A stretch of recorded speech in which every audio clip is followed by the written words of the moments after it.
Shalom saudaraku yang dikasihi Tuhan. Saat ini kita akan kembali mendengarkan cerita kesaksian yang menceritakan tentang kehidupan umat Tuhan bernama Moape dengan judul Pelayanan Seumur Hidup Bagi Tuhan.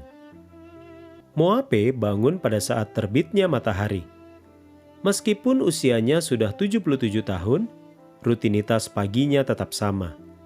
Kakinya menyentuh lantai sebelum fajar, lalu berdoa, lalu langsung menuju mejanya. Saya dulu suka menjadi yang pertama di tempat kerja. Katanya dengan senyum. Tuhan layak mendapatkan jam-jam terbaik saya. Moape tumbuh besar di pantai berbatu, Ra, Fiji. Ayahnya seorang pendeta gereja mengajarkannya untuk memperbaiki jaring ikan, menyapu lantai kapal, dan menyapa setiap tetangga dengan menyebut nama mereka. Saya melihat ayah melayani orang-orang. Saya berpikir, begitulah cara saya ingin menghabiskan hidup saya. Kenang Moape. Hari-hari sekolah membawanya ke Fulton University College, kampus di lereng bukit di mana pohon frangipani menaungi jalan-jalan. Dia belajar, berdoa, dan mendorong rol berat di toko cetak mahasiswa. Tinta menodai jarinya, tetapi harapan memenuhi hatinya. Pada suatu Jumat, ia berlutut di samping mimbar kayu gereja Sufa dan memohon kepada Tuhan untuk seorang mitra dalam pelayanan. Kirimkan aku seorang wanita yang mencintaimu ya Tuhan. Bisiknya. Tuhan menjawab. Ia menikahi Mere, seorang editor yang baik hati, yang dengannya ia membesarkan 3 putri. Pasangan itu berjanji untuk mengikuti Tuhan kemanapun ia memimpin. Tugas pertama mereka adalah di Trans-Pacific Publishing House atau Rumah Penerbit Trans-Pasifik di Sufa. Moape memuat kertas di waktu fajar, menyetel mesin cetak, dan menyaksikan buku-buku Injil keluar dalam tumpukan rapi. Ketika manajer mendengar bahwa Moape bermimpi menjadi pendeta, dia menggelengkan kepala. Tetaplah di mesin cetak. Dia mendesak. Setiap halaman yang kamu cetak bisa menjangkau lebih jauh daripada khotbah apapun. Kata-kata itu menyentuh Moape dalam hati. Aku menyadari bahwa seorang pria pendiam seperti aku masih bisa membagikan harapan. Katanya. Moape bekerja di percetakan selama 9 tahun. Kerja keras membawanya naik pangkat menjadi operator mesin, mandor, dan petugas keuangan. Setiap langkah terasa seperti dorongan lembut dari Tuhan. Pada tahun 1978, mesin cetak berhenti beroperasi. Uni menutup pabrik dan meminta Moape untuk mengurus keuangan di Fulton College.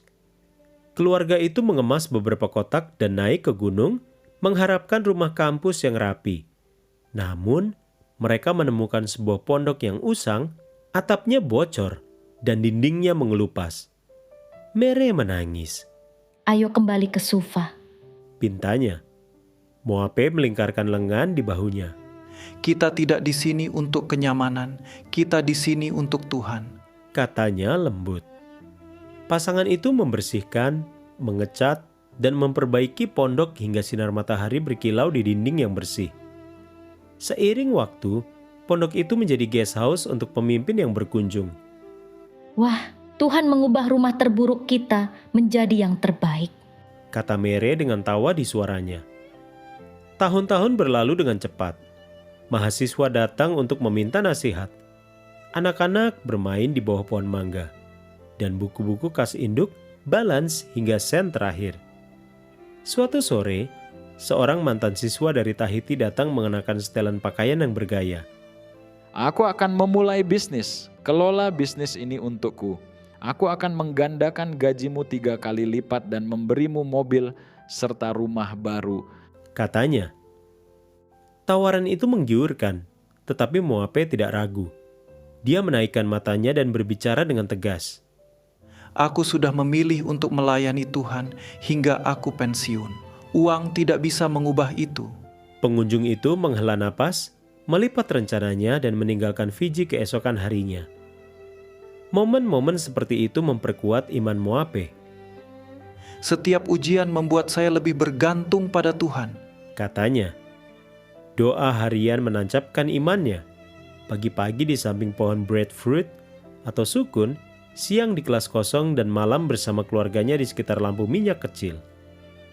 Akhirnya, setelah 52 tahun melayani, Moape menutup brankas kampus untuk terakhir kalinya dan berjalan pulang menjelang malam. Dia bukan lagi pemuda lincah yang mengangkut kertas di sofa, tetapi senyumnya lebih lebar. Mere menyambutnya di pintu, anak-anak dan cucu-cucunya berkerumun di belakangnya. Mereka memasak singkong, menyanyikan nyanyian pujian, dan bercerita hingga larut malam. Apa pelajaran yang ia wariskan kepada hati para orang muda itu? Ia menjawab tanpa ragu, mengutip ayat yang ia pelajari saat masih anak-anak. Percayalah kepada Tuhan dengan segenap hatimu, dan janganlah bersandar kepada pengertianmu sendiri. Akuilah Dia dalam segala lakumu, maka Ia akan meluruskan jalanmu. Amsal 3 ayat 5-6. Lalu dia menambahkan tantangan sederhananya sendiri. Buatlah Tuhan di tempat pertama. Setiap pagi, setiap pilihan. Kamu mungkin memulai dari sebuah rumah tua atau toko cetak yang bising, tetapi dia akan membawamu tepat ke tempat yang kamu butuhkan. Matahari terbenam di atas Ra, mewarnai langit dengan warna oranye dan emas. Besok, sebelum ayam berkokok pertama kali, Moape akan bangun lagi, siap seperti biasa untuk menjadi yang pertama bekerja bagi Dia yang telah membawanya sepanjang jalan.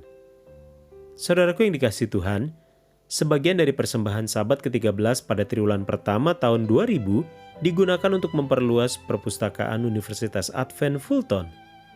Terima kasih atas persembahan Sabat ke-13 Anda pada triwulan ini yang akan mendukung proyek-proyek kesehatan anak-anak di Kepulauan Solomon dan Vanuatu.